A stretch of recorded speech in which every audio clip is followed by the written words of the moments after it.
fully upgraded Porsche E-Performance. Hello there everybody and welcome to OpenFed Gaming. I am the OpenFed. Today we're driving an electric Porsche Taycan Turbo S. We're driving it in the semi-pro electric part of the season, and we're driving it in a Porsche E-Performance event called the Fully Upgraded. We're driving on the streets of London on the Westminster Loop.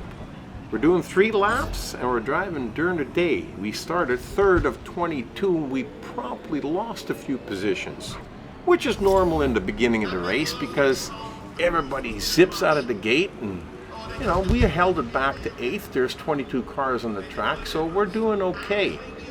Now these 3 laps are decent length. They're going to take a little bit of time to do, and as you noticed right at the beginning, there was these yellow gates on the side of the road. Those are boost gates, and if you hit both of them, they will provide a electric boost to your car whenever you are the one that's going to execute it when you want it. So keep that in mind.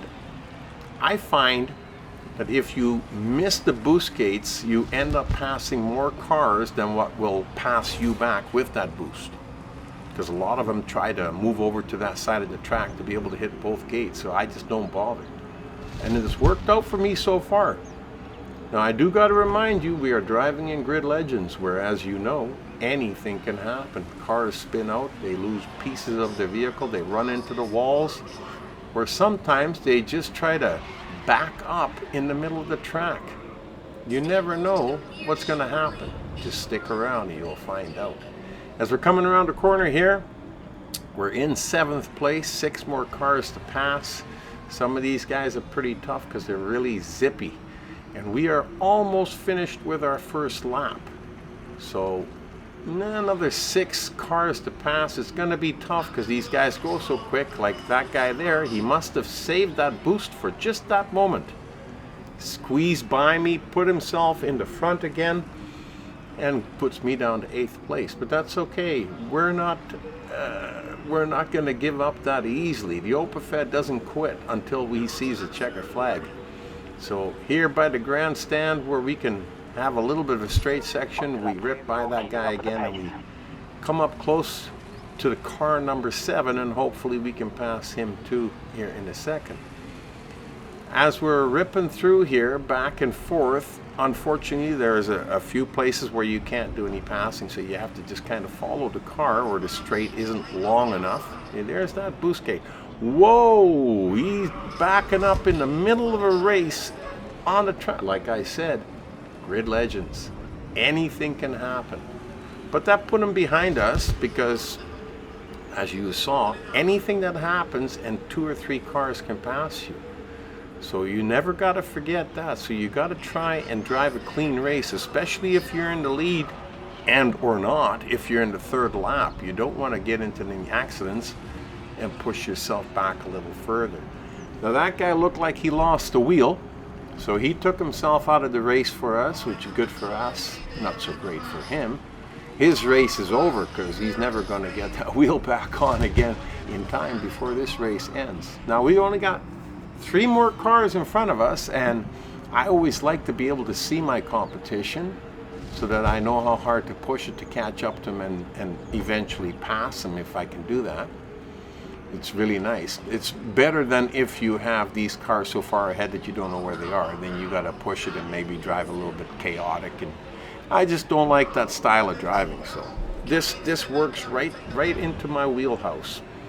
Now this here, we're gonna power on the outside of that Armor All, that silver Armor All car, and squeeze by him. We managed to do that. Now we're in 3rd. We got 2 more cars in front of us, and fairly soon only 1 lap left to go. Now the Armor All car didn't want to let us go. He keeps coming back, but we're not going to let him. You got to keep an eye on your rearview mirror, something that the OpenFed forgets quite regularly. That's why he mentions it quite regularly. I remember to mention it, but I don't remember to do it. I'm just kidding. I am getting better at it as I'm keeping track of the cars that I pass. I just got to start counting them now. Now we're skidding around the corner here trying to catch up to this guy. Now he is going to be a little bit of a problem is he's going a little bit faster than the other guys, and I have a hard time catching up to him. Now, he's going to miss the boost here and here, but I believe that this tricky driver has saved himself a little bit of a boost from before. That's why he didn't need to go and hit those boost gates again, because he was already had the boost. But he used it up.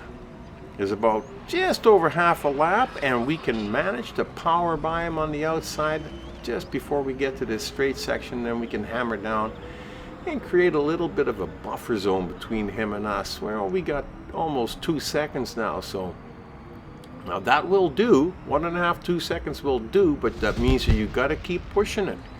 You can't let up, and as you can tell by the counter, he's not letting me go in 1.5, and he's 1.2. He's just right there. So we can't give up. We just got to keep ripping, keep an eye on him, and keep an eye on that buffer zone so that you can tell that he's not getting any closer. But we're getting closer to the checkered flag and the final part of the race here as we're turning the corner. Just a couple of little sections left to go, and the race is over for us. Absolutely awesome race. Our buffer zone now is to the point where there's no way he's going to catch us in time, because the race is almost done. I really enjoyed ripping on the streets of London. It's absolutely fantastic. I hope you loved watching it. Hope to see you back again at OpenFed Gaming real soon. Until then, you've been racing on the Westminster Loop in an electric Porsche with me, the OpenFed.